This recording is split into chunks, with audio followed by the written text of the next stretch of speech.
All right, y'all, I want to show y'all what I did to get the stock tank plumbed up. Whenever you buy this tank, you typically get the Intex 1000 off Target or Amazon.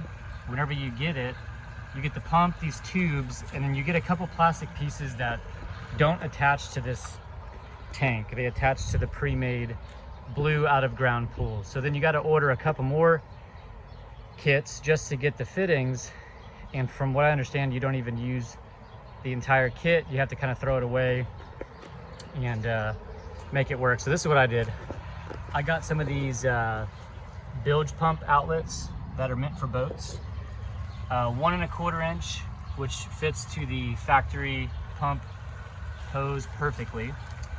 And I got some gasket, just some universal like gasket sheet off of Amazon, and made my own little gaskets on the outside here because my tank has a rigid or ridged side panels. A lot of tanks don't. So depending on what kind of kit you get with what kind of gasket, you may have some issues with leakage. So I got these real thick gaskets, and it helps kind of squeeze the tank and flatten it out and kind of stop any kind of leaks. The kit that you get from Intex does come with these plastic hose clamps. As long as you use the factory O-ring in this hose, which it only comes with one of, this seems to be fine. I didn't have another O-ring for this one, so I used a regular hose clamp with some Teflon tape kind of underneath, and that seemed to work. My only problem was I drilled this hole a little bit too low on this area. You can see where it kind of hits this bottom part where it's a little bit stronger than if you were to do it kind of in the middle where it would bend flat easier. This one I had no problems with. You can see there's plenty of room. This one got a little too close, caused some issues, so I just had to tighten this down really nice. But so far so good, no leaks or anything. No silicone was used. And then the only thing is you have to kind of fashion your own strainer.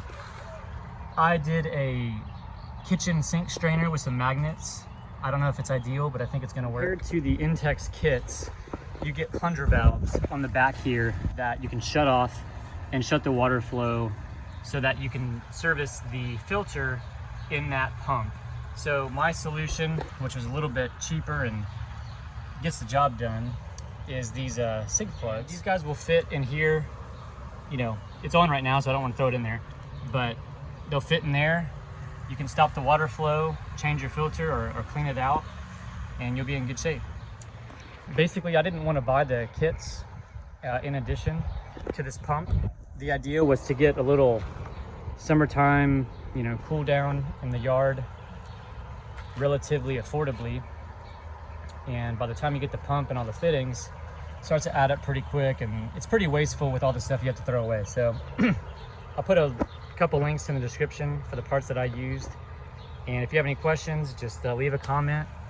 And you can see the strainer's doing its job already. And we just filled it, and we ordered a pool cover because we're underneath a bunch of trees here. So the pool is a little dirty, but so far it seems to be working pretty well.